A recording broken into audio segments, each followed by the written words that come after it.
There was a different tone to the coverage. As I think about it now, it was almost like Heaven's Gate kind of tone to the coverage. Like, this is the movie that's going to destroy Hollywood. It's gone rampant. And now it seems ridiculous. I think the movie only cost $55 million.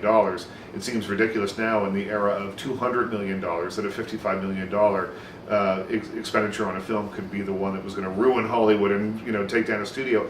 But at the time, Ishtar became, even before it was released, the word Ishtar became sort of a catchphrase for everything that was wrong with Hollywood, or it seemed to be anyway. I think that there's a desire of media to direct. You know, everybody wants to be, what I really want to do is direct. And I think media wants to direct too, and they want to direct the studio and saying, you shouldn't be spending, you know, I saw a wonderful film the other day that only cost, you know, $150,000 to make, and they put it all on credit cards, and you should be doing more films like that. I think it's that strange kind of, you know, you can buy a lot with money, but you can't buy me.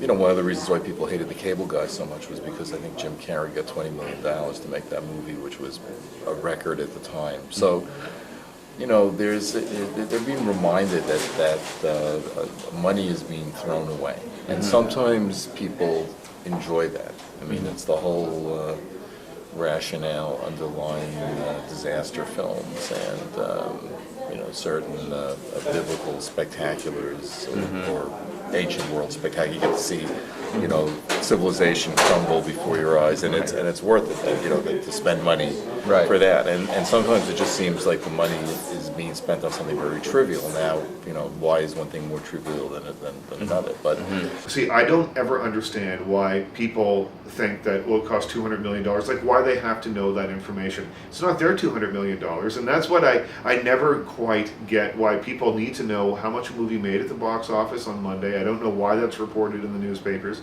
and I don't know why people are obsessive about finding out how much movies cost, because the stuff that's released in the press has no relationship to what the movies actually cost. Like, unless the studio wants you to know exactly how much it cost, then you'll find out. If not, it's all conjecture. There was a time before Ishtar, I wonder if it was before Ishtar, but let's just say in the 50s and 60s, when you might find out what was number one at the box office that week, but you never saw the figures. That was strictly for variety and for the trade. Nobody published box office receipts ever. And it then became a public sport, and people wanted to know what a movie cost. Just because they started, you know, there's this insatiable curiosity, which Hollywood fed, because they wanted people to be asking more about movies and knowing more about movies and wanting to see more movies.